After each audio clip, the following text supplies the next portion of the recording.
Hey guys, it's Caleb, welcome back. So at the moment I'm sitting in amongst our cover crops here in our food forest, and I've showed you guys these once before in a previous video, but they're starting to flower now, so they're ready to push down and actually use. So in today's video I just wanted to bring you along and talk about the benefits of using a cover crop in your garden, whether it's in your veggie garden or out in a food forest type situation like this, or just covering some bare dirt that you have on your property. I've got 8 benefits that I wanted to discuss, so let's just jump right into it with benefit number 1.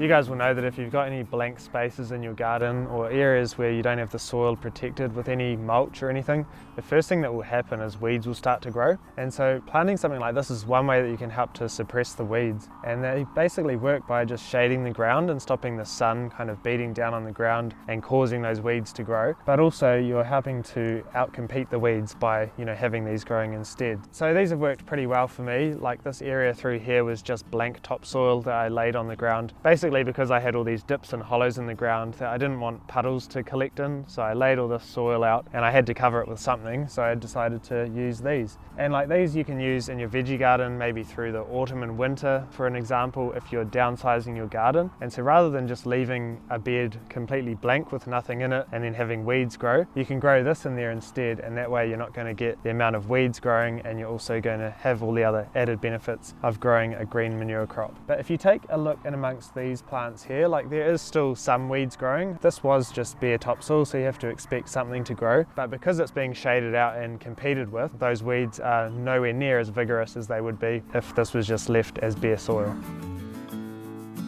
So cover crops are really helpful as well to prevent erosion of your topsoil. Definitely through here, like if I had just left this in topsoil, we would have had rain that would just beat down on the topsoil and start to wash it away.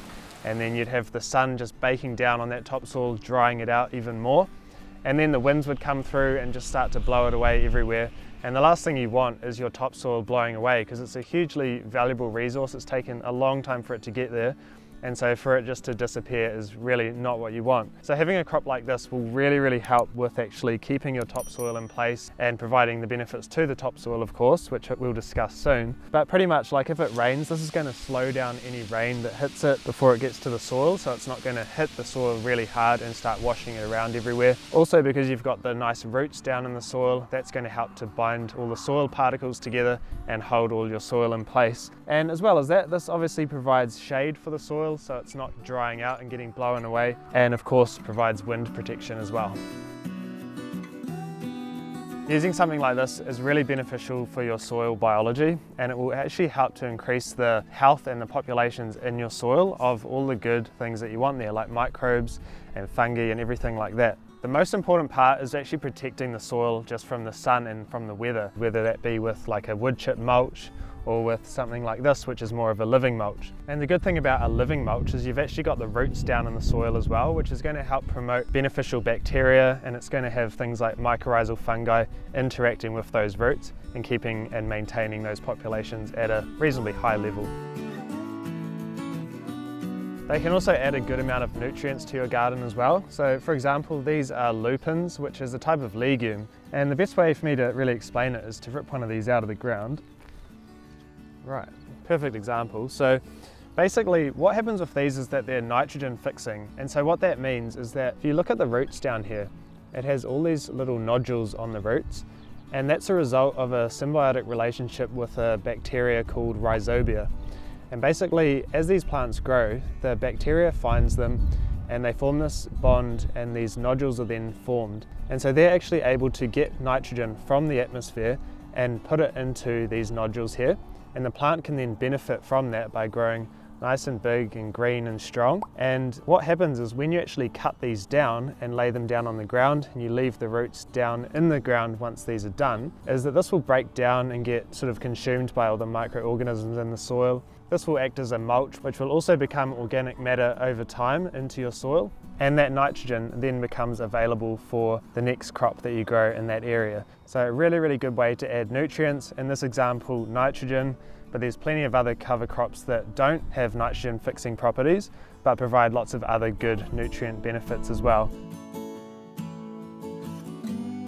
So another benefit of green manure crops is the amount of moisture that it helps to retain down in the soil. If you have rain just straight on like bare soil, what happens is you end up with a lot of runoff. It doesn't actually go into the soil that much. Whereas having something like this planted in here, it means that it will slow down the rain. When the rain hits these leaves, it's just going to slowly drip down onto the soil surface. And also because you've got the roots down there as well, it's keeping the soil a lot more aerated and allowing that water that hits the ground to actually percolate down into it. So it does really help to retain the moisture. And if we take a look down in amongst these plants here as well, you will see that the ground is still fairly moist. Even though we haven't had rain in quite a few days now, it's still staying really nice and moist because it's being shaded from the sun as well. And as well as that, you do have like the deep-rooted plants like the daikon radish, which gets its roots down nice and deep and helps to bring moisture up from the lower levels up to the upper levels of the soil.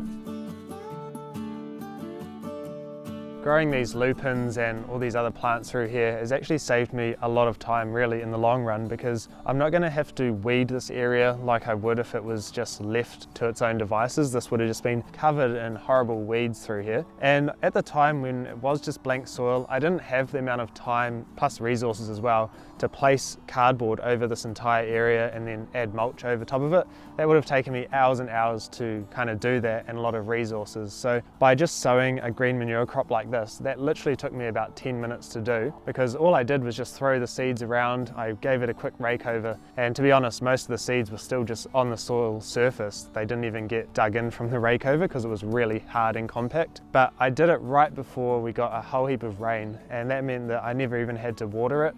They just grew on their own, and they've been growing ever since without any maintenance whatsoever. So it's helped prevent this area just turning into a weedy mess. And also, as well as that, another way it saves time is because you're actually growing your nutrients right where you want it in your garden. So for example, like if this was in your veggie garden as well, you're growing basically compost right where you need it, or nutrient-rich matter that's going to decompose into organic matter for your garden. So it removes the need to add as much compost that you would every year, and that will save time as well, because you're not having to just shovel so much compost into your garden, because you're growing it right in place exactly where you need it.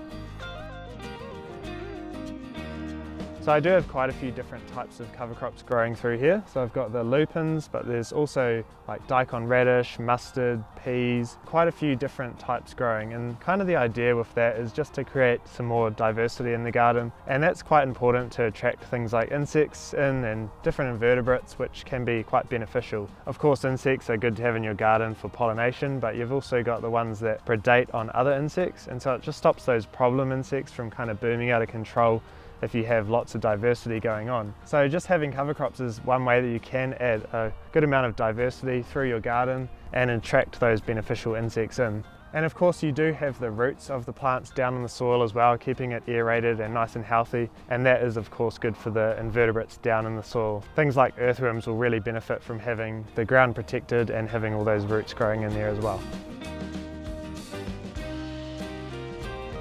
So from all these plants you can see that they've created a huge amount of biomass to them. Like all this green matter is a lot of material to then add back into your soil. And so the plan is for these is to cut them down at the base and lay them down on the soil, and then those will start to decompose and basically add organic matter into the soil once they've broken down. And as well as that, there's also the roots that I'm going to be leaving down in the soil, and of course those will also break down. Those are another big amount of biomass that will add organic matter to the soil. And the good thing about having more organic matter in your soil is you do improve the soil structure, you add water retention, and of course you add nutrients as well, like we talked about before.